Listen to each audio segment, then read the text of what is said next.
రామగుండం పరిశ్రమ ప్రాంతంలోని పలు ఆహార వ్యాపార సంస్థలపై, రెస్టారెంట్లపై ప్రత్యేక తనిఖీ కార్యక్రమాన్ని ఫుడ్ సేఫ్టీ అధికారులు నిర్వహించారు. ఈ తనిఖీలో మొబైల్ ఫుడ్ టెస్టింగ్ ల్యాబొరేటరీ సహకారంతో చేపట్టారు. బస్టాండ్ పరిసర ప్రాంతంలోని పలు ఆహార వ్యాపార సంస్థలను క్షుణ్ణంగా తనిఖీ చేయడంతో పాటు మార్కండే కాలనీ పరిసర ప్రాంతంలోని రెస్టారెంట్లో కూడా తనిఖీలు చేపట్టారు. నాని మండి ఫ్యామిలీ రెస్టారెంట్లో ఆహార పదార్థాల తయారీలో నిషేధిత ఫుడ్ కలర్స్ వినియోగిస్తున్నట్లు గుర్తించారని, ఫుడ్ కలర్స్ ఉపయోగించి తయారు చేసిన 5 కిలోల చికెన్ను స్వాధీనం చేసుకున్నట్లు, అక్కడే ధ్వంసం చేసినట్లు చెప్పారు. అదేవిధంగా total polar compounds TPC meter ద్వారా పరీక్షించగా వంట నూనెను పునర్వినియోగం చేస్తున్నట్లు నిర్ధారణ కావడంతో 3 లీటర్ల వంట నూనెను ధ్వంసం చేశారు.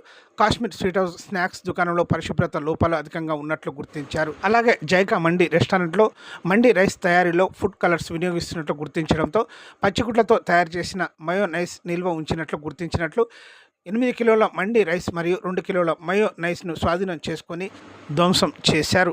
వీరికి నోటీసులు జారీ చేసినట్లు, అలాగే ఫుడ్ కలర్స్ వినియోగం వల్ల కలిగే దుష్ప్రభావాలు, సురక్షితమైన వంట నూనె వినియోగం, మయోనైస్ పరిశుభ్రమైన మరియు సురక్షితమైన పద్ధతిలో తయారు చేయట తదితర అంశాలపై ఆహార వ్యాపార సంస్థ నిర్వాహకులకు అవగాహన కల్పించారు.